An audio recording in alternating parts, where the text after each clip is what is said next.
우리 제일 먼저 오셨던 우리 금영숙 집사님이 오늘 몇 명 올지 되게 궁금하고 기대가 된다고 하셨는데, 하여튼 오늘 정말 하나님의 은혜로 우리가 많은 분들이 참석해서 저녁 예배 부흥의 하나의 신호탄을 켤 수 있도록, 올릴 수 있도록 인도하신 하나님께 먼저 감사드리고, 오늘 화요일 날 짜장면 때문에 오신 건 아니죠? 네. 네. 이번 주만 이렇게 모이고 내일은 다음 주에 또 썰렁하게 또 빠질까봐 염려가 되는데, 절대 그런 일이 일어나지 않을 거라고 제가 믿어 의심치 않습니다. 우리 태능교인들은 절대 그런 분들이 아니니까요. 예. 그래서 이 아카데미가 정말 한 달 이상의 공백이 있다가 이제 안식일에서 우리 화요일로 옮겨지게 되었는데, 이 화요일 예배 시간은 누구나 편하게 참석할 수 있습니다. 근데 만약에 이 과정을 이수해서 뭔가 훈련을 받기를 원하시는 분이 있다면 토요일 오후에 정기적인 시험이 있습니다. 그래서 그 시험들을 좀 이수하시고 참여해 주시면 우리 이걸 이수할 때 마지막에 이수증도 드리고 또 자격을 또 우리가 부여받을 수 있는 그런 또 일을 우리가 아카데미 운영위원회에서 이제 진행할 것입니다. 여기 보면 이제 교재가 하나 있고요. 시험 문제가 있는데 시험은 지금 치지 않습니다. 돌아가셔서 한번 확인해 보라고 지난번 공부한 것들을 이렇게 보게 되는 거니까 집에 가서 개인적으로 풀어보시면 될 거라는 생각이 듭니다. 그리고 오늘 나가실 때 한 분도 빠짐없이 우리 장로회에서 쏘는 우리 짜장면 쿠폰을 꼭 받아가셔서 우리 7월, 8월까지 아마 그 쿠폰이 유효할 것 같습니다. 근데 뭐 7월까지요? 7월 말까지. 네네. 그러니까 작은 교회별로 좀 이렇게 의논하셔서 적당할 때 함께 친목도 도모하고 또 행복하게 우리 짜장면도 드시는 우리 모두가 되었으면 좋겠습니다. 그리고 꼭 장로회에 감사를 좀 표해 주시기 바랍니다. 다음에 더 많은 분들이 모이면 또 우리 장로님들이 또 더 크게 뭘 쏘시지 않을까 기대도 해보게 됩니다. 자, 이제 우리가 아카데미 멈춰진 부분에서 다시 좀 이어가겠는데요. 우리가 신약을 공부하다가 잠시 중단했는데, 특별히 예수님 이야기를 이제 우리가 시간 순서로 통합 정리하는 시간을 2번 정도 가지다가 이제 멈추었는데, 오늘은 이제 과거에 했던 부분부터 시작해서 그 마지막까지, 예수님의 마지막 이야기까지 좀 달려야 되는데 시간이 조금 촉박하기 때문에 조금 한번 서둘러 보도록 하겠습니다. 그 예수님께서 공생애를 시작하실 때 한 AD 27년쯤에 한 초가을쯤에 이제 요단강에서 침례 요한에게 침례를 받으신 다음에 이제 공생애가 시작되어집니다. 그때 이 침례 요한은 예수님을 메시아로 2번에 걸쳐 선언합니다.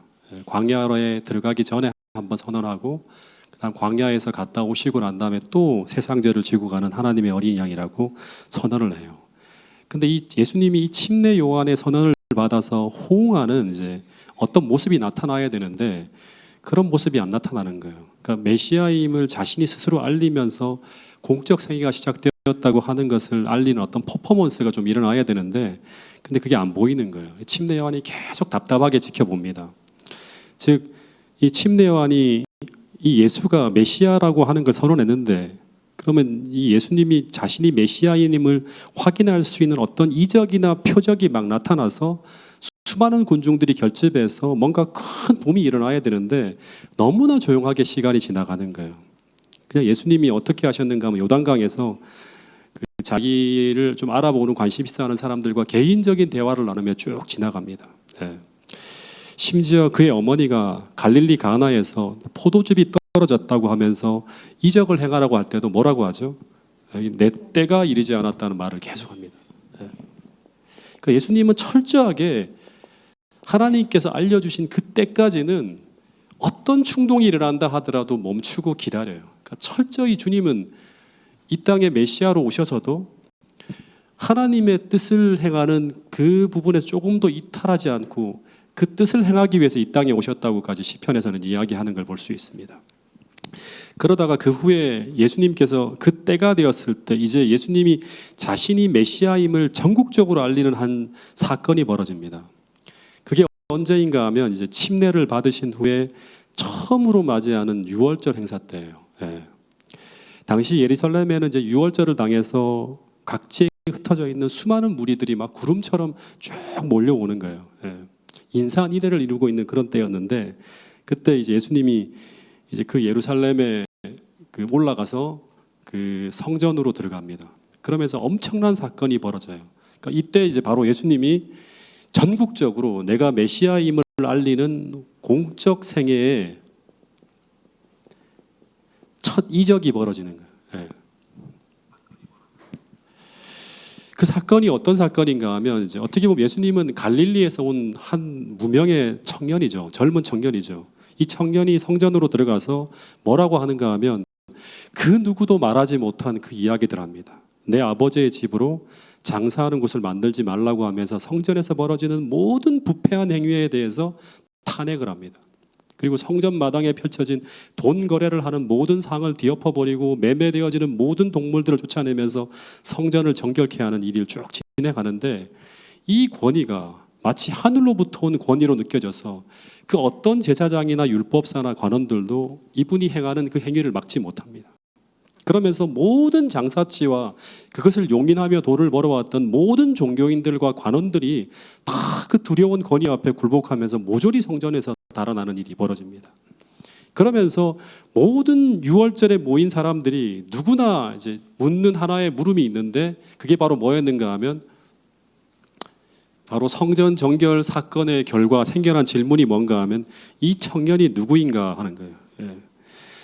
그 누구도 두려워 건들지 못하던 그 성전의 부패한 행위를 탄핵하면서 이런 놀라운 권위를 가지고 이 성전을 정결케 한 이 젊은 청년이 도대체 누구인가? 6월절 내내 이것이 하나의 이슈가 되어버립니다. 그러면서 예수님은 이 한 사건으로 말미암아 갈릴리에서 정말 이름 없는 목수의 아들로 30년 가까이 살아왔는데 근데 이 예수님이 단박에 전국적인 유명한 인물로 떠오르게 돼요. 그러면서 3년 내내 모든 유대인들의 입에서 입으로 오르내리는 이 질문이 뭔가 하면 이 예수가 누구인가라고 하는 거예요. 저 사람이 어디 출신인가? 저 사람의 부모는 누구인가? 저 사람이 과연 선지자인가? 엘리야인가? 메시아인가? 이 예수가 누구인가에 대한 이슈가 최대 이슈가 되어 지금 3년 내내. 그러면서 이 궁금증을 해결하기 위해서 이 물음을 가지고 나다나엘처럼 정말 정직하고 겸손하게 그 무화과 나무 아래에서 기도하며 말씀을 펼치던 사람들은 다 이 청년을 통해서 그리스도를 발견하게 됩니다. 그리고 하나님의 아들이신 예수님을 만나게 되는 결과를 보게 됩니다.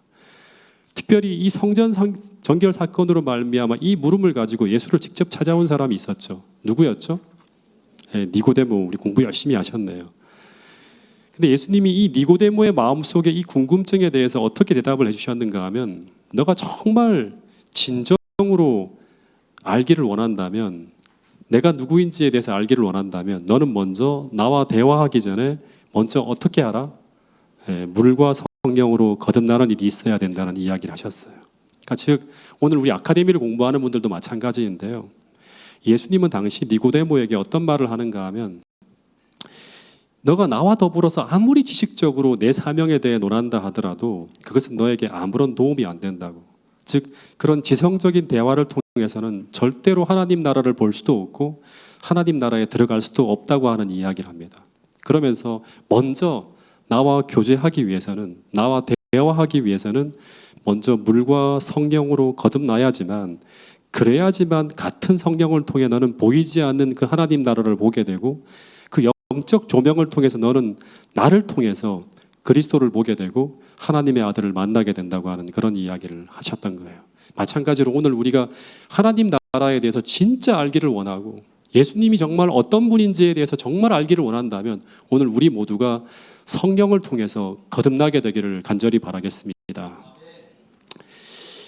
어쨌든 이 예수가 누구인가라고 하는 이 주제는 사복음서 전체를 타고 흘러가는 정말 주제입니다. 근데 이제 예수님이 이제 이 예루살렘에서 한 8개월 정도 머문 후에요. 그다음에 이제 그 8개월 정도 머물면서 끊임없이 사람들과 토론하면서 이 당시 이 유대와 예루살렘 전체를 이끌어가던 아주 이 종교인들이라든가 또는 그 정치인들과 더불어서 끊임없이 토론을 벌이면서 전도를 하셨어요. 근데 예수님의 가르침을 받아들이는 무리가 거의 생기지 않고 이 8개월의 시간이 흘러갑니다. 그런 다음에 이 8개월의 시간이 흘러나고 난 다음에 보면 요한복음 4장 1절부터 4절에 보면 이 예수님이 이 예루살렘에서 떠날 수밖에 없는 사건이 벌어지는데, 그게 바로 뭔가 하면 이 침례 요한의 제자들과 예수님의 제자들 간의 사역의 갈등이 벌어집니다. 그래서 예수님이 어떻게 하시는가 하면 여기 보면 유대를 떠나서 어디로 간다? 갈릴리로 돌아가기로 결정을 합니다.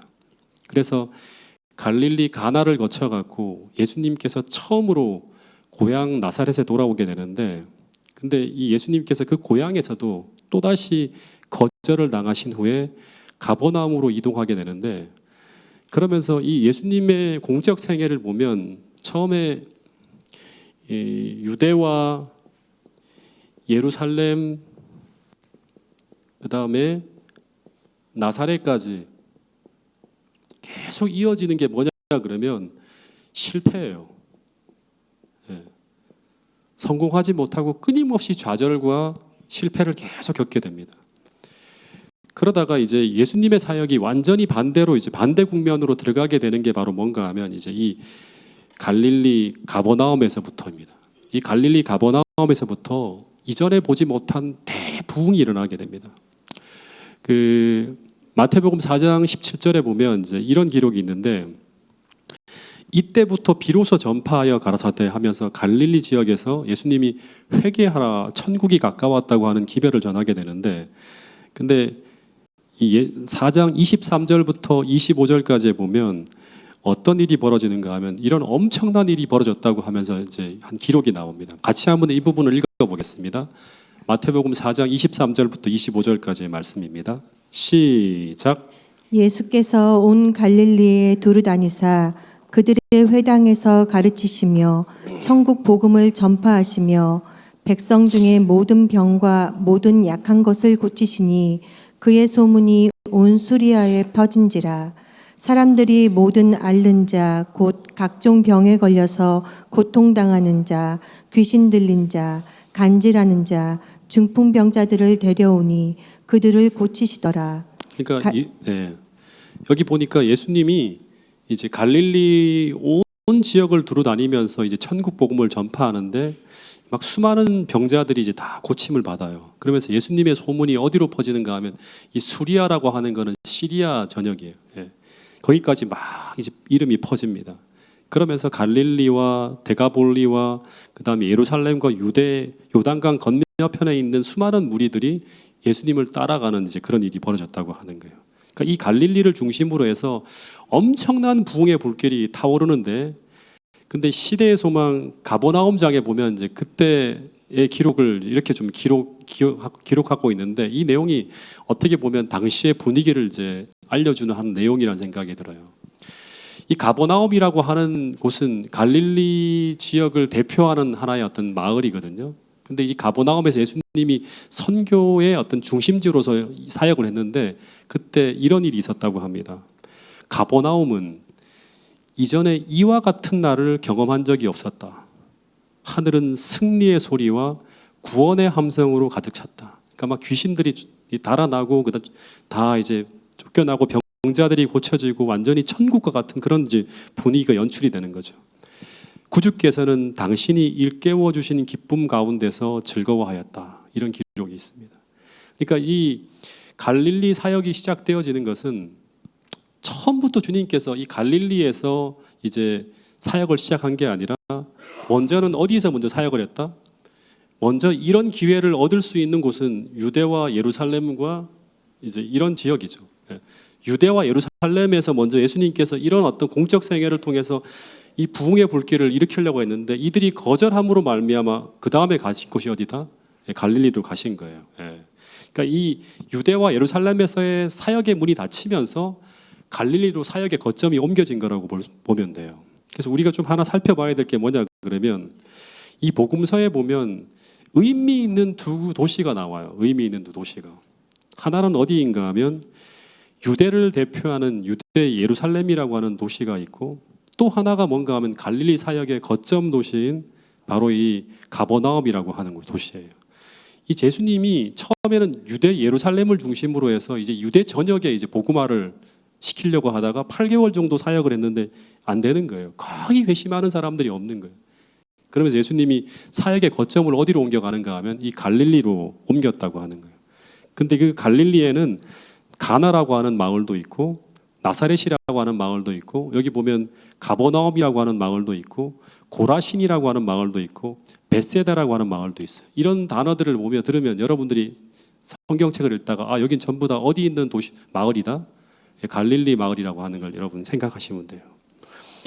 근데 이때 이 갈릴리의 대부흥이 펼쳐지면서 이 시기에 정말 주님을 갈망하던 한 인물이 예수님의 부름을 받고 예수님의 6번째 제자로 합류하게 되는 인물이 있습니다.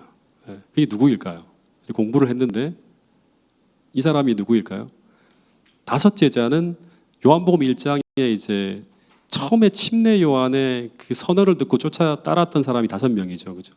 근데 6번째 인물이 이때 이 갈릴리 대부흥의 사역이 펼쳐지면서 누가복음 5장 27절에 보면 이 한 인물이 또 추가로 되어져요. 베드로, 안드레, 야고보, 요한, 빌립, 나다나엘 다음에 6번째로 예수님의 제자가 된 인물이 누구죠? 네? 예, 레위 마태입니다. 근데 이 레위 마태의 발탁은 당시에 엄청난 파장을 몰고 오는 사건이었어요. 왜냐하면 이 마태의 직업이 문제가 되는 거예요. 어부라고 해도 괜찮고 가난뱅이라고 해도 괜찮아요. 근데 이 레위 마태는 이 직업이 뭐냐 그러면 세리죠. 이 세리라고 하는 인물은 당시 사회에서 가장 나쁜 평판을 받고 있던 인물이었기 때문에 이 세리라고 하는 존재는 당시에 매국노에다가 더하여서 깡패와 결탁해서 온갖 부정을 저지르는 사람이 바로 이 세리인데, 근데 이런 사람이 예수님의 12제자 중에 한 사람으로 받아들여진다고 하는 건 엄청난 반대를 무릅써야 되는 그런 일이었어요. 근데 예수님은 이 한 사람을 선택합니다. 선택하고 특별히 예수님의 가장 측근으로서 이 사람을 세워줍니다. 그런데 이 하나의 사실은 당시 그 유대 사회를 향해서 그리고 이 팔레스타인 일대 모든 사람들을 향해서 어떤 메시지를 전하고 있는가 하면 나는 누구를 부르러 왔다? 의인을 부르러 온 것이 아니라 죄인을 불러 어떻게 하기 위해서 왔다? 회개케 하기 위해 왔다고 하는 거예요. 그래서 이 말은 하나님 나라라는 어떤 곳인가 하면 이 하나님 나라라고 하는 것은 죄인이 주님을 만나 회개하는 곳이라고, 즉 병든 죄인이 주님을 만나 거듭나서 새로운 삶을 살게 되는 곳, 그곳이 바로 하나님 나라이고 교회라고 하는 것을 말씀하고 있는 거예요. 그래서 이런 말씀이 있죠. 자, 여기 32절만 같이 한번 읽어볼까요? 32절, 누가복음 5장 27절부터 32절까지가 레위 마태를 이제 예수님이 부르시는 이야기가 나오는데 32절, 1절, 2절만 한번 읽어보겠습니다. 뒤끝에 있는 부분만. 시작. 예수께서 대답하여 이르시되 건강한 자에게는 의사가 쓸데없고 병든 자에게라야 쓸데있나니 내가 의인을 부르러 온 것이 아니요 죄인을 불러 회개시키러 왔노라. 그래서 교회라고 하는 곳은 예수님이 계신 그 하나님 나라라고 하는 것은 어떤 곳인가 하면 건강한 자만, 어떻게 보면 의인만이 교회에 존재하는 것이 아니라 끊임없이 죄인들이 주님을 만나서 회개하고 그리고 하나님을 만남으로 말미암아 거듭나는 그러한 삶을 살게 되는 곳, 그 기능이 작동하는 곳이 바로 어디인가 하면 하나님이 계신 하나님의 나라고 교회라고 하는 거예요. 이게 바로 초대교회의 모습이었어요. 어쨌든 예수님의 공생의 이제 2년 차 때 그러니까 이 공적 생애를 처음 시작할 때 이제 첫 번째 6월절에 이제 예수님이 유대 예루살렘에 가서 성전을 정결케 했죠. 그 다음에 다시 예수님의 공생의 2년 차 때, 그러니까 AD 28년 봄에 또 다시 예수님이 6월절에 올라갑니다. 그 기록이 어디 있는가 하면 그 요한복음 5장에 보면 나오는데. 근데 그때 예수님이 유대인의 명절이 되어서 또다시 예루살렘에 올라가셨다고 하는데, 근데 재림교회 성경 주석에 보면 이때가 예수님이 2번째로 6월절에 예루살렘을 방문한 것으로 나옵니다. 근데 그때 오직 하나의 기사만 나와요. 어떤 일을 하셨죠? 그때 베데스다 연못 옆에서 안식일에 38년 된 중풍병자를 고치시는 사건이 딱 기록되어져 있습니다. 근데 이 일로 인해서 예수님이 왜 안식일에 병고치를 인을 하냐고 하는 그런 이야기로 큰 논쟁이 붙으면서 예수님이 더 이상 예루살렘에 계실 수가 없게 되어서 또다시 예루살렘을 떠나 갈릴리로 돌아오는 그런 이제 이야기가 쭉 나옵니다. 예. 그래서 여기서 좀 하나 우리가 좀 생각해 보는 게 뭐냐 그러면 이 갈릴리로 돌아오신 후에 예수님이 이제 공생의 2년차 때 12제자를 임명하고 그 다음 그 유명한 산상수훈을 주시는데 세 번째로 유월절을 맞이해서는 예수님께서 그 예루살렘에 올라가지 않아요. 예. 올라가지 않고 갈릴리에서 그 유월절을 보냈다고 하는 기사가 나와요. 요한복음 6장 1절부터 6절에 보면 그 내용이 나오는데 4절에 보면 이때 그 예수님이 유대인의 명절인 유월절이 가까운지라고 하는 이 세 번째 유월절을 맞이했던 그런 이제 이야기가 나와요. 근데 그때 예수님께서 어떤 일을 하시는가 하면 이제 그 전까지는 말씀만 가르치고 병자를 고치는 이적만을 공적으로 쭉 벌였는데 근데 이 요한복음 6장에 보면 이때 정말 엄청난 부흥의 불길이 또 한 번 불타오르는데 예수님이 무엇을 했는가 하면 오병이어의 기적을 일으킵니다.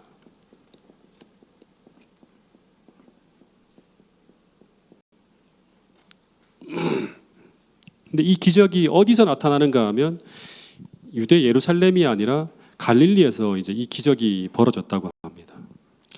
근데 이 오병이어의 기적을 통해서 갈릴리에 모인 모든 군중들이 이제 어떤 이제 언어를 외치는가 하면 메시아가 출현했다고 하면서 막 열광을 해요. 그러면서 이 군중들과 심지어 제자들까지도 이제 예수님을 뭐로 세우려고 하는가 하면 왕으로 세우려고 하는 시도가 막 벌어지는 거예요. 그래서 왕으로 옹립해서 메시아의 왕국을 선포하고 예루살렘으로 옮겨가려고 하는 그런 이제 하나의 무브먼트가 만들어질 그런 어떤 정도의 분위기가 막 만들어집니다. 제자들이 이제 정말 실제로 그런 일이 일어날 거라는 어떤 생각을 가지고 막 기대감에 막 들떠 있는데 그때 예수님이 어떻게 하죠?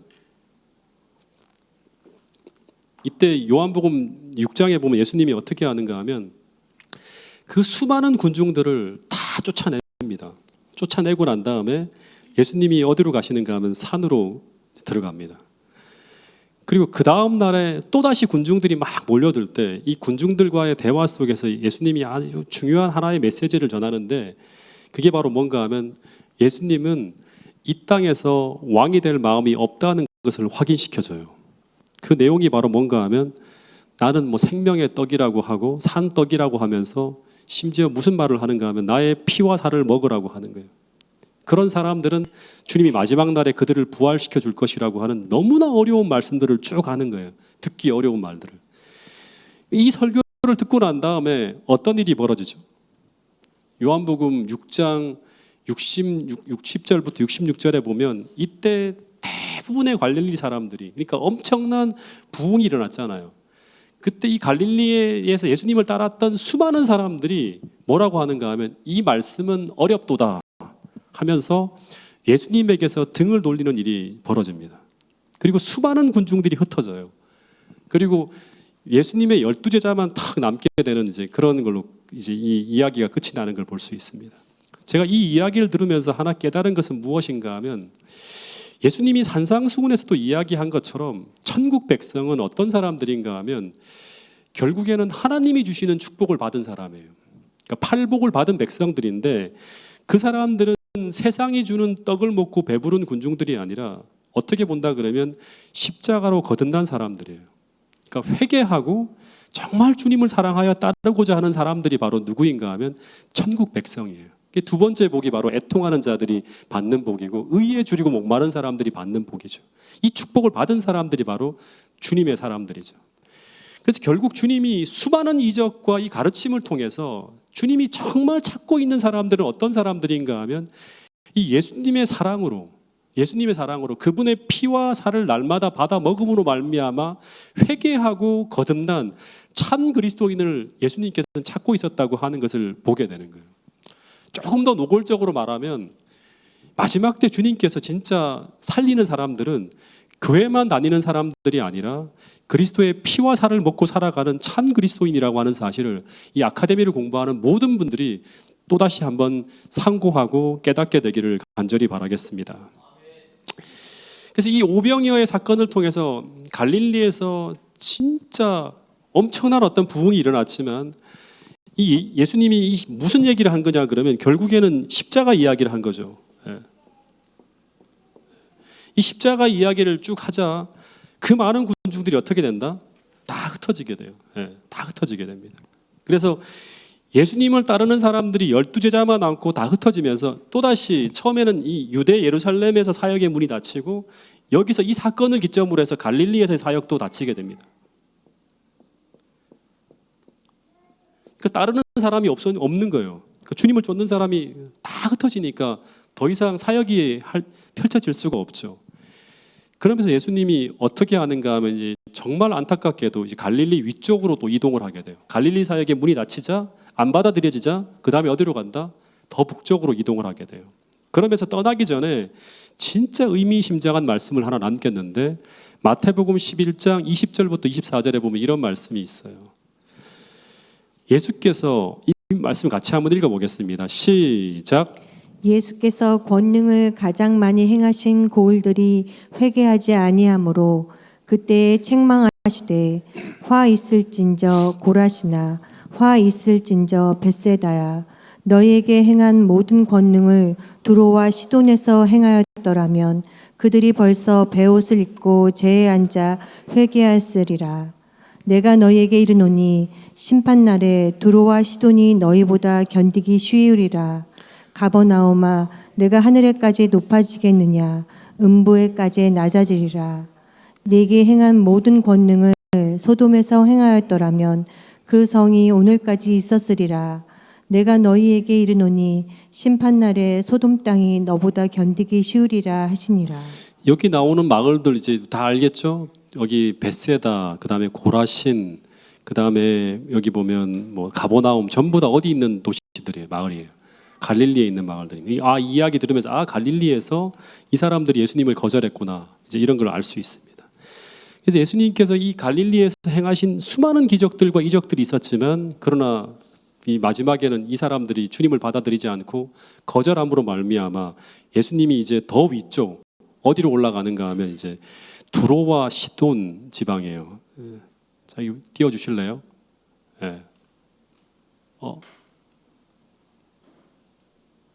네. 이 두로와 시돈 지방, 그러니까 여기 이제 두로와 시돈 지방을 어디라고 하면 베니게라고 합니다. 페니키아 지방인데 갈릴리에서 더 북쪽으로 올라가는 거예요. 이후에. 예.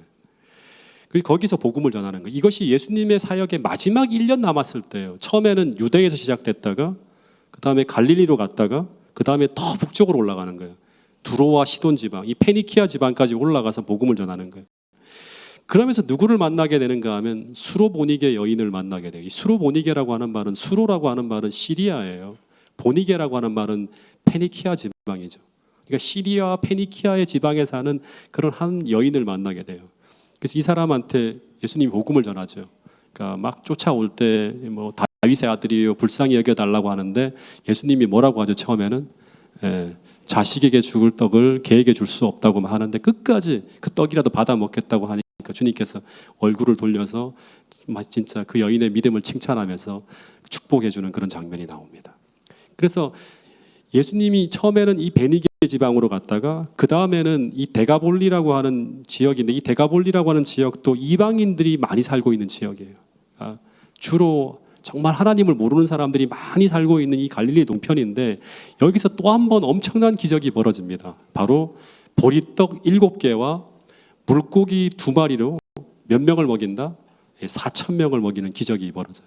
5,000명을 먹였는데 4,000명을 먹이는 기적이 벌어지고 난 다음에 이 사람들에게 엄청난 예수님께서 이 메시아로서의 복음이 전해집니다. 그래서 처음에는 유대, 갈릴리, 이방인에게로 계속 하나가 막히면 그 다음 곳으로 계속 단계적으로 옮겨가면서 주님께서 복음을 전하는 걸 볼 수 있어요. 끝까지 거절하는데 계속 그 자리에 있지는 않아요. 계속 은혜를 받을 만한 그런 마음이 있는 사람들에게는 계속 하나님께서 축복으로 가르쳐 주지만 거절할 때는 또다시 다른 곳으로 이동하는 걸 볼 수 있습니다.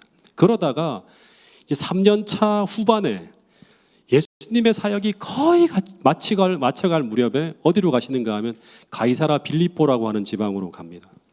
그런 다음에 예수님이 제자들에게 아주 중요한 질문을 던져요. 6개월 딱 남았을 때거든요. 그러니까 3년이 지나간 거예요. 첫 번째는 어떤 질문을 던지죠? 예수님의 사역의 시작에 수많은 사람들이 던졌던 질문이에요. 이게 바로 뭐냐 그러면 사람들은 나를 누구라 하는지를 누구냐고 생각하는지를 물어요. 사람들이 일반 사람들은 나를 대해서 누구라고 묻는지 말하는지 너희들은 알고 있니 하고 물어요. 세상 사람들은 누구라고 하지? 했더니 뭐 선지자라고 하기도 하고 뭐 수많은 얘기들이 나오겠죠. 근데 중요한 건 뭐냐 그러면 그 사람들이 아니라 너희들은 나를 누구라고 생각하는지를 물어요. 너희들이. 예. 그러니까 즉 이 말은 무슨 말인가 하면 3년 동안 나를 쫓아다니면서 정말 지근거리에서 나를 지켜보았는데 너희들은 이 예수라고 하는 이 인물을 누구라고 생각하는지를 묻고 있는 거예요. 이 십자가 사건을 6개월 앞두고 예수님이 이 질문을 던진 거예요. 여기에 대해서 이 제자들이 어떤 생각을 하고 있는가에 따라서 그 이후에 십자가라고 하는 엄청난 어떤 시련 앞에서 이들이 그래서 넘어갈 수 있는지 아니면 거기서 멈출 건지를 이제 판단할 수 있겠죠. 예. 그래서 다시 말하면 너희들은 나를 그냥 선생으로 아는지 성경을 좀 많이 아는 그런 사람으로 알고 있는지 아니면 그냥 의리로 뭉쳐진 한 집단의 보스로 아는지 아니면 정말 너희가 하나님의 아들로 알고 있는지 묻고 있는 거예요. 근데 이 대답은 여기에 대한 이 질문은 하나님께서 매일같이 오늘 여러분들과 저에게 던지는 중요한 질문이라고 할 수 있겠죠. 근데 이때 이 베드로가 뭐라고 하죠? 이제 이 베드로가 마치 제자들의 대표처럼 딱 나서갖고 주는 그리스도시요. 이 그리스도란 말은 뭐예요? 메시아라고 하는 거죠. 예수님은 성경에 기록된 메시아예요. 4,000년 동안 예언되어진 그 메시아예요. 그리스도시요. 그 다음에 또 하나가 뭐예요? 살아계신 하나님의 아들입니다. 하나님이라고 하는 거예요. 하나님 아들이라고 하는 말은 하나님이라고 하는 거예요. 이런 엄청난 고백을 해요. 이 말은 무슨 말인가 하면 지금 거절당하고 다 거절당했지만 모든 환경이 어려워지고 있지만 그러나 베드로는 그래도 주님은 성경에 기록된 메시아라고 저는 믿습니다. 그리고 살아계신 하나님의 아들이라고 저는 인정합니다. 이 고백을 딱 들은 후에 예수님이 그때 진짜 나누고 싶었던 그 힘든 이야기를 쫙 펼칩니다. 그 이야기가 뭐죠?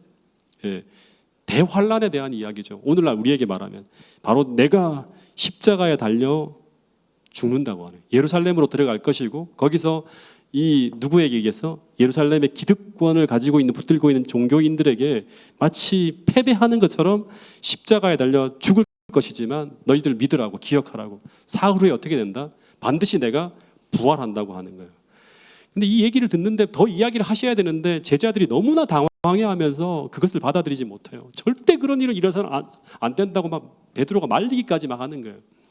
이 주님이 큰일 난 거예요. 왜냐 그러면 이 제자들이 이 십자가 사건을 잘 이해하고 준비되어져야지만 그 다음에 어디로 갈 수 있어요? 예루살렘으로 가서 마지막 사역을 끝낼 수 있는데 기간은 다가오고 있는데 다 거부하는 거예요. 들으려고 하지도 않는 거예요. 그래서 예수님이 어떻게 하십니까? 베드로와 요한과 야고보를 데리고 어디로 간다? 이름 모를 한 산으로 갑니다. 이걸 변화산이라고 하는데 거기서 주님이 정말 놀라운 광경을 보여줘요. 그게 바로 뭐냐 그러면 내가 비참하게 죽을 것이지만 너희들은 보라고 하는 거예요. 내가 하늘에서 가졌던 그 신성의 모습을 보여줘. 이걸 기도하면서 주님이 기도 응답으로 받아요. 주님 아버지 하나님께 기도하는 거예요. 제자들이 지금 이런 형편인데 내가 이 땅에 인간으로 오기 전에 가졌던 그 모습을 제자들이 볼 수 있도록 도와달라고 기도합니다. 그 기도 응답으로 예수님이 신성의 모습으로 탁 나타나요. 다시 말해서 이 모습이 바로 뭐를 얘기하는가 하면 예수님이 나를 누구냐라고 이렇게 제자들에게 질문을 던졌잖아요. 주님은 이 사건을 통해서 뭘 말하고 있는가 하면 주님은 지금 이런 말씀을 하고 있는 거예요. 나는 이적을 행하는 특별한 선지자나 어떤 큰 능력 정도를 가지고 있는 어떤 인간이 아니라 나는 어떤 존재다? 너가 말했던 것처럼 살아계신 하나님의 아들이라고 신성을 가진 하나님의 아들이라고 대답을 하는 거예요. 근데 그 하나님이 어떤 일을 행하시는가 하면 이 당시에 이제 변화산에서 모세와 엘리야와 예수님이 함께 대화를 하는데 그 대화 속에 어떤 내용이 나오죠? 어떤 내용이 나오는가 하면 바로 예수님께서 예루살렘에서 별세하시게 되고 다시 살아나게 될 것이라고 하는 이야기를 쭉 합니다.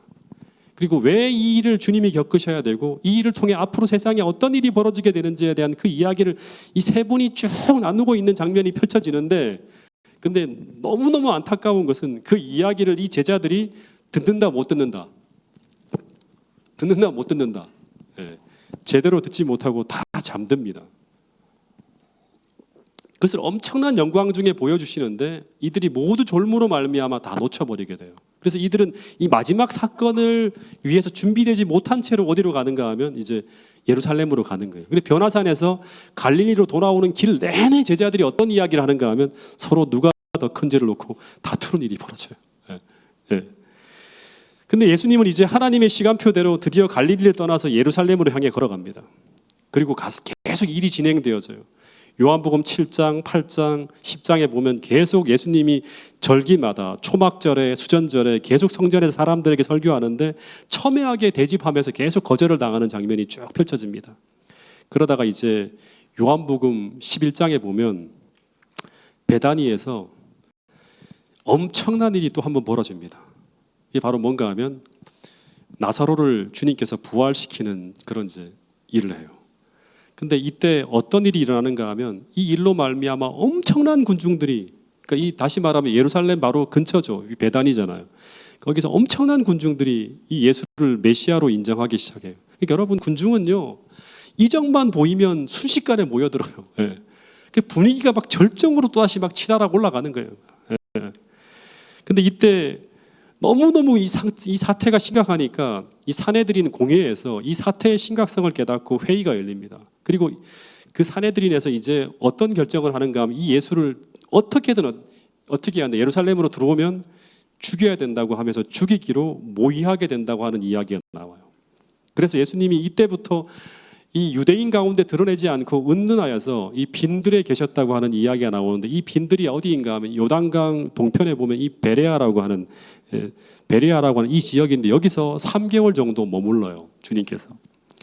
그런 다음에 3개월이 지나고 난 후에 이제 마지막 유월절을 맞춰서 예수님이 이 예루살렘으로 마지막 여행을 들어오는데, 이 마지막 여행 중에 몇 가지 의미 있는 일들이 벌어져요. 이 베레아에서 3개월이 지난 후에 예루살렘으로 들어오시면서 첫 번째 하나의 이제 스토리가 나오는데, 그게 바로 뭔가 하면 여리고로 들어가다가 여리고에서 또 한 사람이 예수님을 만나는 일이 벌어지죠. 누굴까요? 네, 삭개오입니다. 네. 이 삭개오가 회심하면서 예수님을 이제 그 하나님의 아들로 고백하면서 회개하게 되는데, 이 삭개오가 바로 어떻게 보면 예수님께서 이제 그 생애가 끝나기 직전 마지막으로 회심하는 사람으로 이제 기록이 됩니다. 이 삭개오가. 그러니까 예수님의 생애 마지막 며칠 전에 회심한 사람이죠. 그런 다음에 요한복음 12장에 보면 이제 유월절 엿새 전에 이제 베단이라고 하는 곳에 가서 이 나사로와 마르다와 마리아 집에서 유합니다. 예. 그러면서 이제 3개월 전에 이제 나사로가 죽었다가 부활한 이곳에서 예수님께서 마지막 장례를 위해서 아주 이 마리아가 극진한 예우로 예수님께 옥합을 깨뜨려서 주님의 장례를 예비하는 기사가 나옵니다. 그리고 이제 마지막으로 예루살렘에 입성하는 일이 시작되는데, 근데 이제 이 유월절에 보면 예수님이 유월절마다 여러 번 이제 예루살렘에 입성을 했는데, 근데 이때 이 마지막으로 유월절에 입성할 때 예수님의 모습은 아주 특이합니다. 보통은 소리 없이 이제 예수님께서 제자들을 데리고 이제 이 예루살렘에 입성했는데, 이때 이 마지막으로 입성할 때는 어떻게 하는가 하면 왕처럼 수많은 군중들을 대동해서 막 호산나 하면서 이제 수많은 사람들의 찬양을 받으면서 왕으로서 이제 입성을 하는 모습을 보게 됩니다. 이 왕으로. 그러니까 마치 승리한 왕으로. 그러면서 예수님께서 또 하나의 어떤 좀 그 특징을 보면 이 나귀를 타고 입성하는데, 이 나귀를 끄는 사람이 누구인가 하면 바로 죽었다가 살아난 나사로가 이 예수님의 나귀를 끌면서 앞장을 서서 쭉 이제 인도하는 걸 보게 됩니다. 근데 이 모습은 무엇을 이제 보여주는가 하면 예수님이 마치 승리한 왕처럼 이제 쭉 입성하지만 예수님이 구약의 예언대로 이제 뭐 말을 타고 가거나 백마를 타거나 그런 게 아니라 이 나귀를 탔다고 하는 것은 이제 무엇을 이제 의미하는 거죠? 다른 세상의 왕과 다르게 이 나귀를 타고 입성한다고 하는 것은 나귀 새끼를 타고 입성한다고 하는 것은 무엇을 보여주는가 하면 아주 이 겸손한 왕이라고 하는 거예요.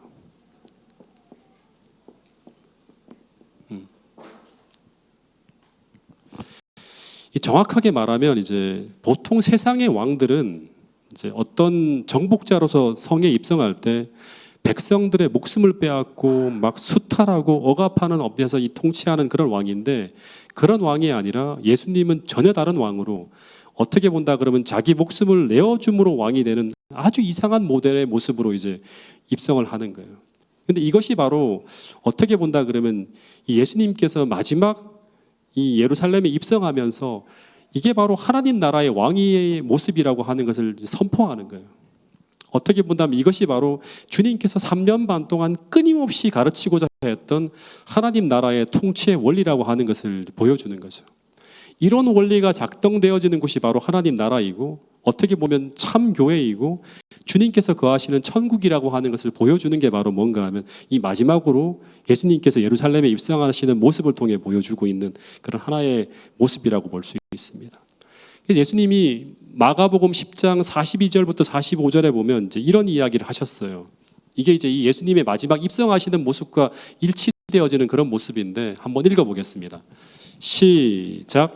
예수께서 불러다가 이르시되 이방인의 집권자들이 그들을 임으로 주관하고 그 고관들이 그들에게 권세를 부리는 줄을 너희가 알거니와 너희 중에는 그렇지 않을지니 너희 중에 누구든지 크고자 하는 자는 너희를 섬기는 자가 되고 너희 중에 누구든지 으뜸이 되고자 하는 자는 모든 사람의 종이 되어야 하리라.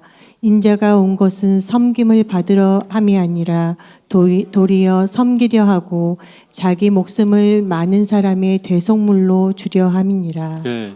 그러니까 이게 바로 천국의 원리라고 하는 거예요. 세상에서는 이렇게 하지만 나는 그렇지 않다고 하는 거예요. 너희는 그렇지 않다고 하는 거예요. 네. 그러니까 너희 중에 누구든지 크고자 하는 자는 너희를 섬기는 자가 되어야 되고 너희 중에 으뜸이 되고자 하는 자는 모든 사람의 종이 되어야 하리라. 인자가 온 것은 섬김을 받으려 함이 아니라 도리어 섬기려 하고 심지어 자기 목숨을 많은 사람의 대속물로 주기 위해 이 땅에 오셨다고 하는 거예요. 그래서 바로 나귀 새끼를 타고 마지막 이 예루살렘 하나님 나라의 수도라고 하는 그 예루살렘 도성으로 입성을 하는 걸 볼 수 있습니다. 그래서 예루살렘에 들어오셔서 예수님께서 몇 가지 일을 하는데 한 5분 정도만 더 할게요. 그러니까 첫 번째 한 게 뭐냐 그러면 마지막으로 입성해서 예수님이 하신 게 뭐죠? 예루살렘에 입성해서 하신 일. 첫 번째는 성전 정결을 또다시 합니다. 공생의 시작과 끝에 벌어진 일이 뭔가 하면 전부 다 성전을 정결케 하는 거예요.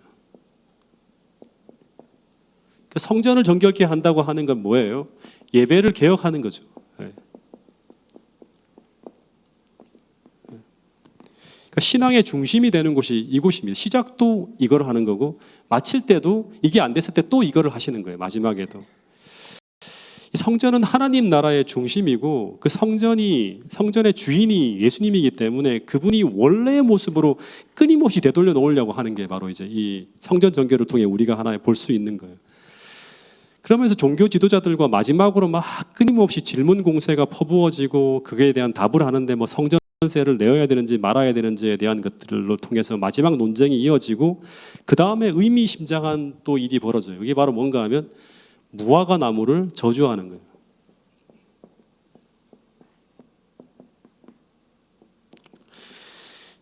이 무화과 나무를 저주하는 건 뭐예요? 왜 저주했죠? 때가 되면 잎사귀가 무성하면 뭐가 나와야 돼요? 열매가 있어야 되는데 무화과 나무의 잎사귀는 무성한데 열매가 없는 거예요. 이게 뭐를 책망한 거죠? 위선을 책망하는 거예요.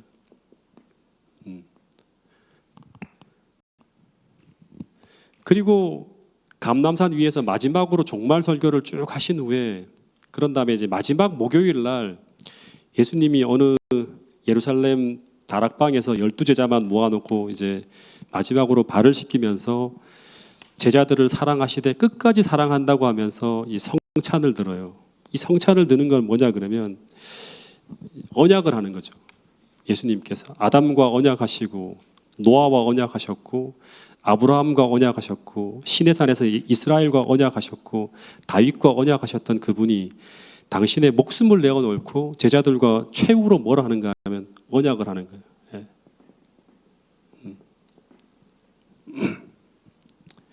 그래서 그분의 살과 피를 우리를 위해 내어놓겠다고 하시면서 떡과 포도즙으로 언약을 체결합니다. 그리고 난 후에 예수님이 이제 다락방에서 마지막 설교를 하는데 어떻게 보면 이것은 유언과 같은 거죠. 예.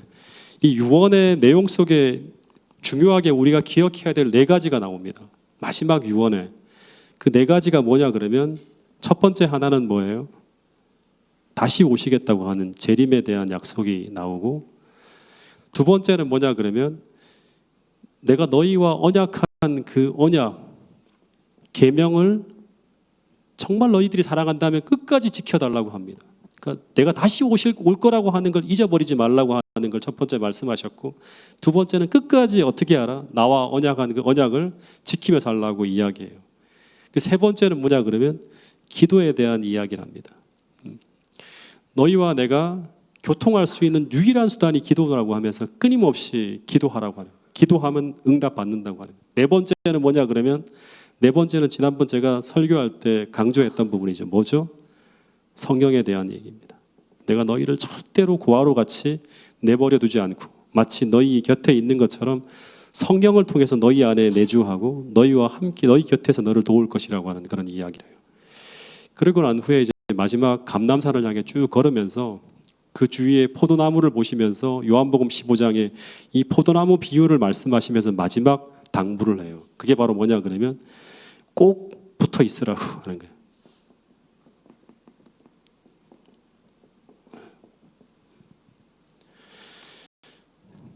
그리고 겟세마네에서 이제 주님에게 재짐이 지어지고 그리고 이제 그 일을 감당하게 해달라는 기도를 하고 난 후에 예수님이 이제 그 치열한 기도 후에 십자가를 감당할 그 힘을 얻은 후에 체포되어서 이제 한밤중에 재판을 받고 골고다로 끌려가서 십자가에 운명하는 것으로 끝이 납니다.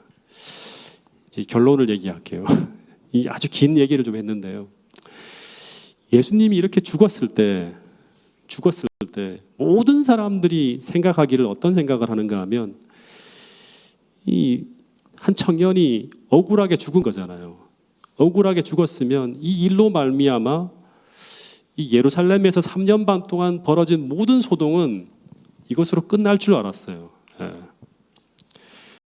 근데 놀라운 것은 뭔가 하면 이 죽임을 당한 청년 예수가 누구인가라고 하는 이 물음이 돌아가시고 난 후에 더 크게 끊임없이 이야기되어지면서 수많은 사람들이 구약 성경을 연구하는 일이 벌어집니다.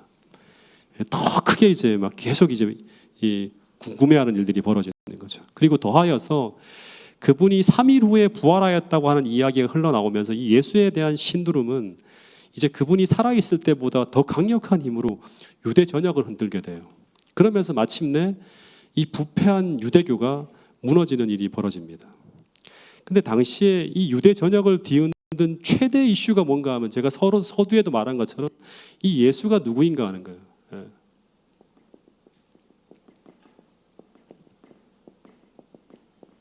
사복음서를 통해서 끊임없이 이제 우리에게 계속 묻고 있는 게 뭔가 하면 이 예수가 누구인가라고 하는 거예요. 답이 뭐예요?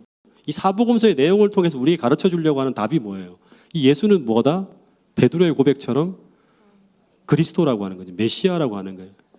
그래서 구약 성경을 통해서 확인해라고 하는 거예요. 이분이 바로 메시아이고 그리고 이분이 누구다? 하나님의 아들이라고 하는 거예요. 이거를 가르쳐 주려고 하는 거예요.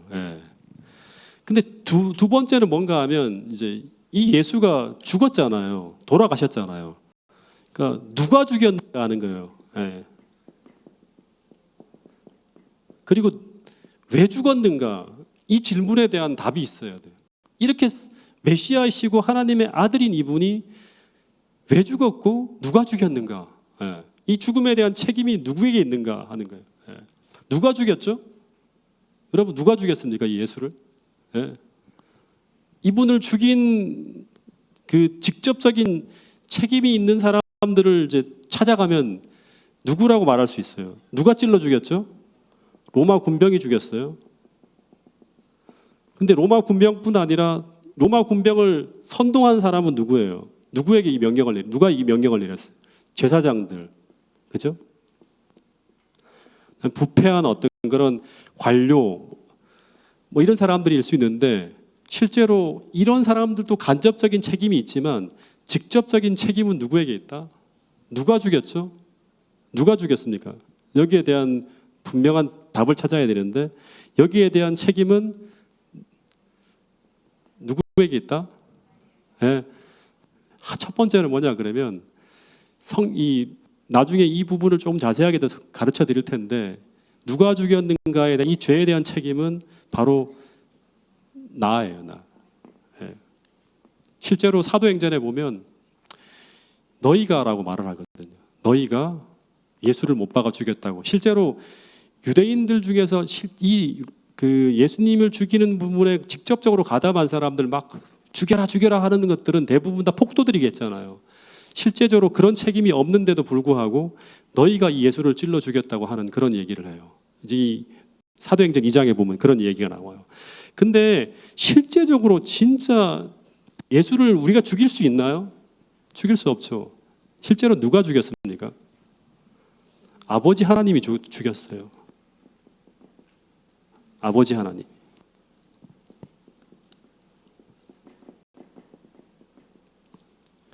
아버지 하나님만이 예수를 돌아가시게 할 수 있어요. 왜 그러는가 하면 아버지 하나님께서 우리 죄를 용서하시기 위해서 우리에게 부어져야 될 그 죄의 형벌을 우리에게 붓지 않고 어떻게 했다? 당신의 아들에게 부었다고 하는 게 바로 이제 실제로 이 사복음서에 대한 이야기를 통해서 해석하고 주석하는 게 이제 바울 서신이니 하는 일반 서신이라는 그런 모든 책들이거든요.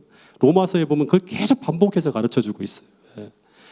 근데 그렇게 하신 이유는 바로 뭔가 하면 우리를 너무너무 사랑하셨기 때문이라고 하는 거예요. 이 사랑을 깨달으라고 하는 것이 바로 이 사복음서의 이야기를 통해서 우리에게 던져주는 메시지예요. 그래서 오늘 이 그리스도의 이야기를 좀 마치면서 오늘 우리에게 스스로에게 자문해야 될 게 뭔가 하면 예수님은 나에게 어떤 분인지, 그분의 죽음은 나와 어떤 관련이 있는지, 나는 그 책임이 없는지, 더해서 그분의 삶과 죽음이 오늘을 사는 우리에게 어떤 의미가 있는지, 이런 고민들을 하기 위해서 사복음서의 이야기가 있고요. 그 다음에 나오는 신약의 모든 책들은 이 사복음서에 담겨 있는 예수님에 대한 부분들에 대한 이야기, 다시 말하면 그분의 죽음과 삶과 또 부활에 대한 의미가 오늘을 사는 우리에게 어떤 의미가 있는지를 끊임없이 성경을 통해 해석해주고 주석해주고 알려주는 이야기가 바로 이 일반 서신과 바울 서신의 이야기라고 하는 거예요.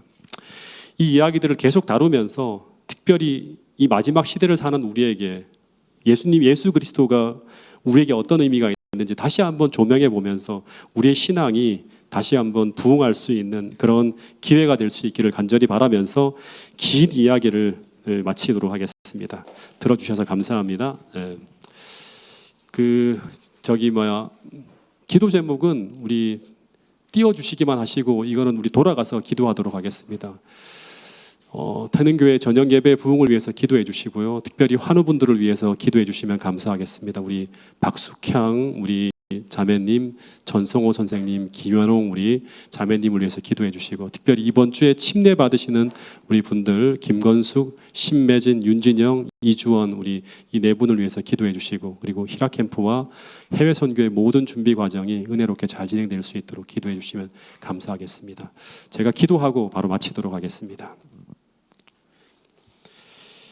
하늘에 계신 우리 아버지 하나님, 이 아카데미 이 시간 화요일로 옮긴 첫 번째 날 주님 이렇게 많은 분들이 함께 모여서 참여할 수 있도록 주님 인도하여 주셔서 감사합니다. 예수님의 생애에 대한 공부를 3번에 걸쳐서 이제 마치게 되었습니다. 주님, 예수님의 그 우리를 위한 그 놀라운 사랑의 이야기, 또 그분께서 어떤 또 삶을 살아가셨는지를 다시 한번 깊이 생각할 수 있도록 도와주시옵고, 그분의 선한 사역의 열매들이 성령을 통해서 우리의 삶에 담기게 하여 주시고, 또 예수님께서 죽기까지 우리를 사랑하신 그 선한 사랑의 마음이 우리의 마음속에 성령을 통해 조명되어지게 하여 주셔서 우리 모두가 사도 바울처럼 이제는 내 안에 내가 사는 것이 아니라 예수님께서 살아가시는 그러한 삶이 오늘 우리에게도 일어날 수 있도록 주님 도와주시옵소서. 특별히 아카데미 이제 화요일 저녁마다 시작되어지게 되는데 주님이 태능교회 부흥의 견인차 역할을 할 수 있도록 도와주시옵고, 수많은 사람들이 말씀 중심으로 교회가 흘러가는 이 흐름에 함께 동참할 수 있도록 도와주셔서 말씀과 기도로 거룩해지고 말씀과 기도로 힘을 얻는 그런 태능교회 공동체가 될 수 있도록 축복하여 주시옵소서. 돌아가는 발걸음도 주의 성령으로 동행하여 주시고 안식일까지 저희들의 삶을 평안과 또 승리하는 삶으로 이끌어 주시옵기를 예수님 이름으로 기도드렸습니다. 아멘.